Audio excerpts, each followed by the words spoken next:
आखिर हर जगह श्वास की ही बात क्यों हो रही है?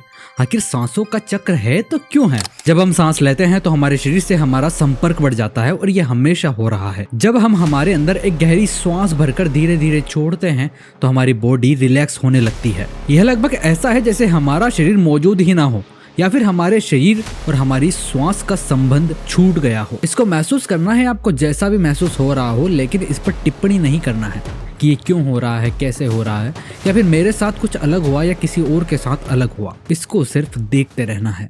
Meditation is beyond psychology. It is not psychology. It has nothing to do with brain. It has nothing to do with the mind either.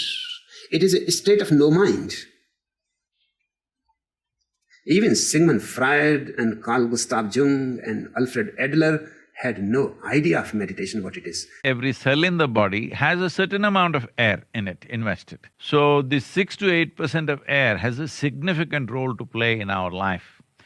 The way you… श्वास हमारे शरीर के लिए सेतु है, जोड़ है। अगर श्वास छूट जाती है तो हमारी आत्मा का संबंध भी छूट जाता है, लेकिन इससे कोई इंसान मरता नहीं है। श्वास के प्रति जागे रहो, श्वास को देखते रहो, बाहर आई भीतर गई, बाहर आई भीतर गई।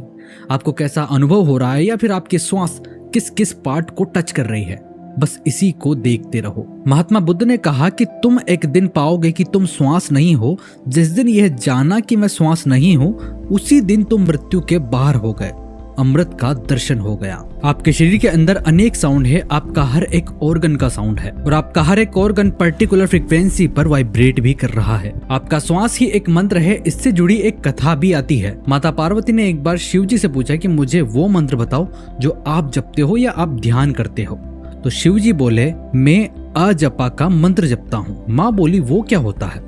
बोले, मैं अपनी सांसों का ध्यान करता हूँ। प्रत्येक श्वास जब भीतर जाती है तो एक आवाज आती है सो, और जब बाहर निकलती है तो आवाज आती है अहम। अगर आप श्वास को बहुत डीप सुनोगे तो भीतर जाती हुई श्वास सो है और बाहर आती हुई श्वास अहम है। सोहम का अर्थ होता है जो है, जो जैसा है वो मैं हूँ, या फिर जो भी मुझे क्रिएट कर रहा है वो स्वयं मैं ही हूँ। अगर हम किसी चीज को साध ले तो हम परम आत्मा भी बन सकते हैं। तुम कोई साधारण नहीं हो, तुम असाधारण हो।